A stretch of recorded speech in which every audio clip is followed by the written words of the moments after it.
Take a deep breath.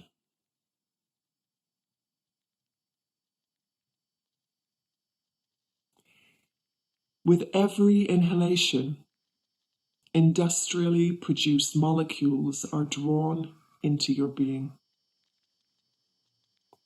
Once inhaled, these molecules may pass through membranes, modulate gene expression, mimic a hormone, nestle in fatty tissue. You must breathe to live. With each breath, we are recommitting to an ongoing relationship to consumer products, oil spills, pesticides, factories that all contribute to the emission of synthetic molecules. All people living today have persistent organic pollutants woven into our being, chemicals exuded by capitalist exuberance. What concepts of life and embodiment might be adequate to confronting the 21st century condition of chemically altered living being, a condition that is shared, but unevenly so, and which divides us as much as binds us, and which enacts and extends colonial and racist violence into the future?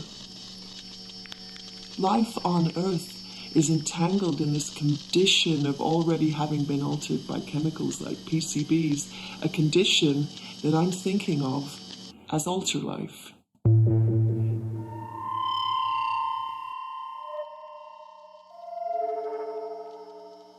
Alterlife is entangled with ecological, colonial, racial, gendered, military, and infrastructural histories that have shaped the susceptibilities and potentials of future life.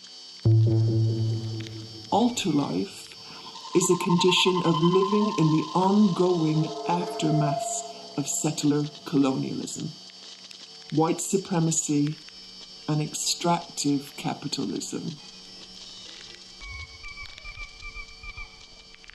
We need ways of researching exposure to chemicals that refuse to reproduce narratives of doom. Damage-based research concentrates on the dissection of bodies and biologies that are then constituted as pathological and devalued. Invasive organisms are removed. Birds damaged in oil spills are culled. Disturbed land is seen as worthless, empty, open for capitalist development. These designations of damage amplify damage and legitimize genocide, where to be altered and unfixable is held as a diminished state, perhaps better not to exist at all.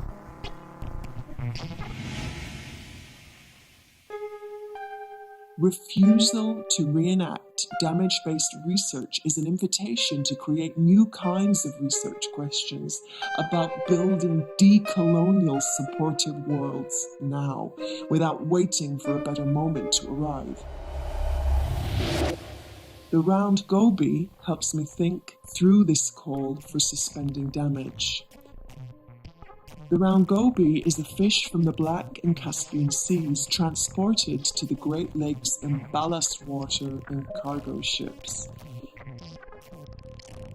Gobies are bottom feeders. They feed off microorganisms and mussels in lake sediment. The term bottom feeder has a cultural resonance designating a kind of low-life status. An invasive species and a low-life, the goby is criminalized and racialized in ecological management discourse. It is a suspect, illegal, and an unwanted immigrant that ecological management policies wish to exterminate. The zebra mussels the round goby eats are filter feeders that bioconcentrate contaminants. Thus, chemicals like PCBs have found a new route of food chain bioaccumulation in the zebra mussel round goby relationship.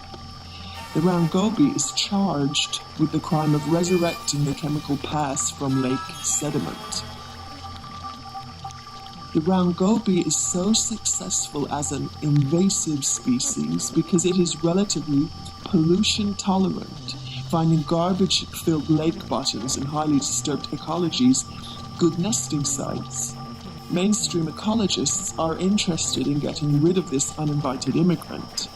The round goby is a form of killable surplus life in logics that deny the Great Lakes are already disturbed, already in the aftermath.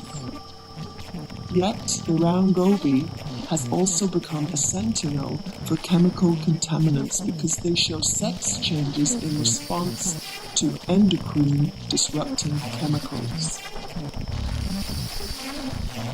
Ecologists capture round gobies in contaminated sites and perform tests that cannot be done to human bodies, including dissection, measures for chemicals, assessments of the gonads.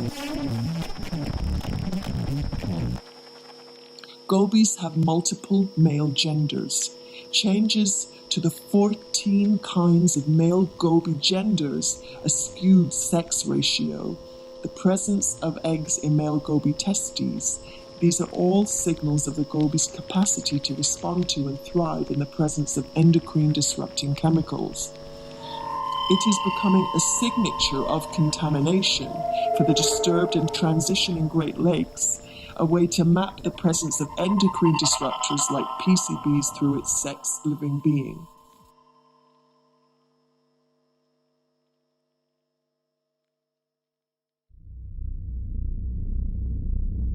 The round goby is a trans animal and a queer survivor. Sex becomes a responsive potential within the complex chemistry of capitalism and colonialism.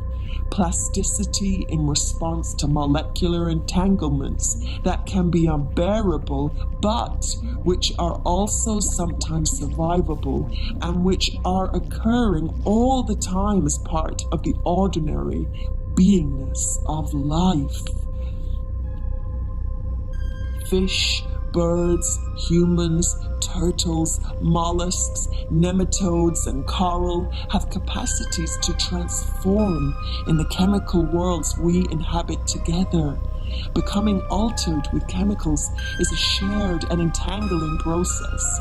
In Alterlife, sex is an uneasy and sometimes destroying becoming with in the aftermath of capitalism. Take a deep